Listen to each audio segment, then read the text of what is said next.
الحمد لله وكفى والصلاة والسلام على سيد الأنبياء وعلى آله وأصحابه الأتقياء أما بعد.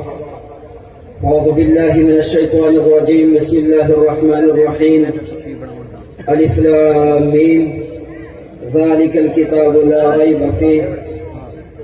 قال رسول الله صلى الله عليه وآله وسلم المرار بالقرآن كفر. سبحان ربك رب العزة عما يصفون وسلام على المرسلين والحمد لله رب العالمين. دمادر قدرمن عزتمن مشایخ اعظام علماء کرام او دیندار و مسلمانان، تقریبا دا دریم بیان ده چې الله توفیق راکړو څلورم ته اوس روان یو. موږ هم ستړي یو، تاسې هم ستړي یاست. ما خپله یقینا د حضرت شیخ اقدس استاد محترم خلیفه شیر محمد صاحب بیان چې کله واورېدو مال چې په دې اکتفا سوی وای، د جلسې د اختتام سره مناسب بیان او ځان دا به کافي و. بهرحال مسلمانانو، حضرت مولانا شیرانی خان صاحب نن دې قوم ته لس حافظان تیار کړي. اوس ټوله خبره نه کېږي چې زه تفصیلي خبره کوم، خو 15 منټه وخت اخلم. قرآن د امت مسلمه لپاره د ایمان نه وروسته عظیم نعمت هغه قرآن ده. قرآن نور الهی ده، قرآن صراط مستقیم ده، قرآن حبل متین ده، قرآن دستور قویم ده. قرآن عظیم الشان دا د الله تعالی نور ده. د قرآن سره چې د چا تعلق وي هغه هم نور وي په نسبت سره نورو خلکو ته. ذهن ته یو حدیث هغه راغی، بني اسرائیلو ته چې الله رب العزت څومره انبیا رالیږل، دوی د خدای تعالی د نعمت قدر نه کوه، الټه یې نافرماني شروع کړلې. الله رب العزت په دوی باندې یو عذاب راوست. هغه عذاب په شکل د بخت نصر کې چې دوی ډېر مړه کړل، د دوی په مالونو یې قبضه وکوله، حتی بالاخر بخت نصر خپل هغه نجس فوجان د مړو د داسې اولنۍ قبله بیت المقدس ته دننه داخل کړل. د بیت المقدس ګستاخي یې وکوله، د هغه سره یې بېادبي وکوله. د بني اسرائیلو یو پیغمبر حضرت دانیال علیه السلام دا هم د بخت نصر په قید کې قیدو سو او جیلخانې ته راغلی. کله چې په جیلخانه کې بندیان سو، خپل قوم دانیال علیه السلام ته راغلی، ورته وویل چې ای دانیال علیه السلام، موږ خو د انبیاو اولاده یو، دا د موږ سره څه وسول چې نن د موږ تذلیل کېږي، د موږ د خانه کعبې ګستاخي کېږي او د موږ د خانه کعبې بې حرمتي کېږي. اخر د دغه بخت نصر د مظالمو نه د نجات لاره بسوي. د شیخ صاحب مبارک د تقریر په تایید کې حضرت دانیال علیه السلام ورته وویل چې خالي صرف په یوه لاره مو تاسو ته راپاته ده، که موږ تاسې هغه یوه لاره خپله کړو نو الله تعالی به په موږ باندې د رحمت دروازې را خلاصې کړي، الله تعالی به د عذاب دروازې ته وتړي. قوم ورته کومه لاره؟ والله دا د راځئ چې الله تعالی سره صلح وکړو، الله ته زړه وکړو، په تېرو ګناهو باندې الله تعالی ته تایبین سو، خدای ته توبه وباسو. کله چې بني اسرائیل د بخت نصر په جیلخانه کې الله ته یې رجوع وکوله، زړه او ګریان شروع سو، توبې شروع سولې.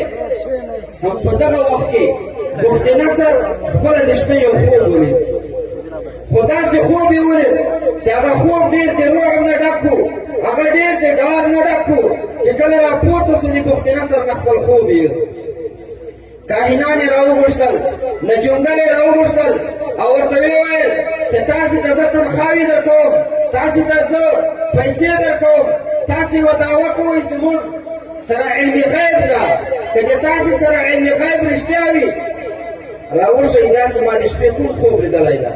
نجومیان ورته وایي ای بخت نصره خوب ته راته بیان کړه، د خوب چې کوم تعبیر ده تعبیر به یې موږ درته وکړو.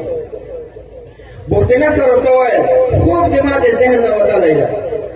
اخر یو نجومي ورته وایي ای بخت نصره تاسې جیرخانې ته کوم بندیان راوړي دي، په دې بندیانو کې یو مدعي د نبوت حضرت دانیان علیه السلام ده. ته ولاړ سړي د خپل خوب پوښتنه د حضرت دانیان علیه السلام نه وکړه.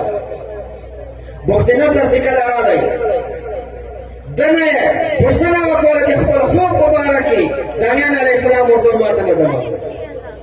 نجومیانو ورته وویل چې کله هم یو پیغمبر ته الله تعالی معجزه ورکوي او ولي اظهار د کرامت کوي، دا هلته کله کوي چې کله یې څوک په جذبه کې راولي، څوک کله چیلنج ورکړي. ته مهرباني وکړه دانیان علیه السلام ته چیلنج ورکړه. څنګه ورته وویل چې ای دانیاله که تا چیرې ما ته دا دماغ خوب چې د ما د ذهن نه وتلی ده دا دې راته وښودو موږ به ټول راځو او ایمان به راوړو مسلمانېږو. دانیان علیه السلام چې کله دا خبره وکوله دانیان علیه السلام ورته وویل ول چې تاسې مسلمانېږئ نو ای بخت نصره تاسې د شپې کوم خوب ولید؟ په خوب کې تا بت ولید، د بت سر دې د سرو زرو ولید، غاړه دې د سپینو زرو ولیدله، سینه دې د جواهراتو ولیدله او پښې ته دې د کودریو ولیدلې او د اسمان نه یو نور رالی، نور د بت په دې سر ولګېدو، بت ریزه ریزه ذره ذره خاشه خاشه سو. ده ورته وویل بخت نصر ول یقینا هغه خوب چې دی هغه دغه خوب. دانیان علیه السلام ورته وویل استاد سړي دې خوب د تعبیر دپاره رجوع وکړه، خپله نجمګره ته رجوع وکړه. کله چې رالی هغه ورته نه د دې خوب تعبیر دا هم دانیان علیه السلام درکوي. دانیان علیه السلام زه خبره مختصروم ورته یایي ولی ای بخت نصره تاسو دا کوم بت لیدلی ده، سر دې د سرو لیدلی ده، غاړه دې د سپینو لیدلی ده، سینه دې د جواهرو لیدلی ده، پښې دې د کوتریو لیکلي دي، دا چونکې هغه څلور باطل مشهور ادیان دي.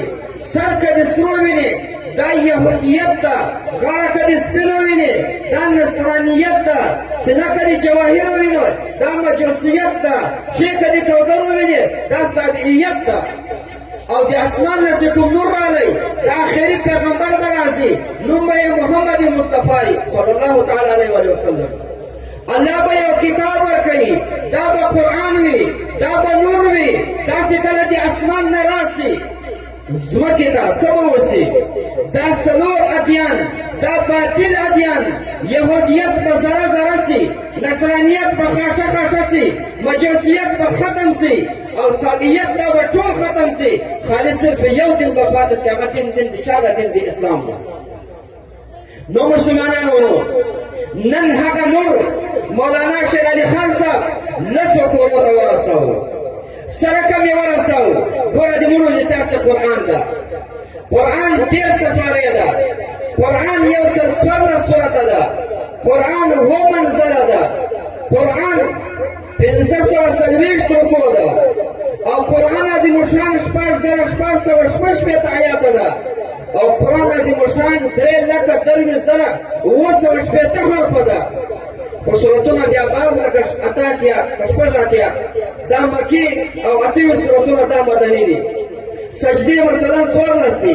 په هر حال مقصد ده دا 3,23,780 حرفه. نبی علیہ السلام یې چې چا د قرآن یو حرف تلاوت کو الله تعالی د یو حرف په عوض کې لس نیکۍ ورکوي.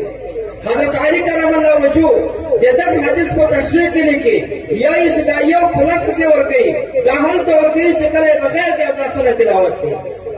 خو چې کله اودس ورته وکړي لکه دغو حافظانو چې تلاوت کوو بیا دیو په ځای باندې 25 نیکۍ الله تعالی ورکوي.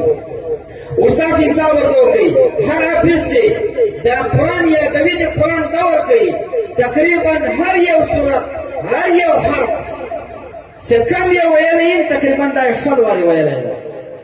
اوس تاسې حساب ورته وکوئ 3,23,980 ته مثلا تاسې ضرب ورکړئ په 25 کې او بیا 25 په ضرب ورکړئ په 100 کې تقریبا په یوه ختم باندې تقریبا 1 کروڑ نیکۍ 1 کروڑ نیکۍ نن دا حافظان په خپلو سینو کې خپلو کورو ته وړي.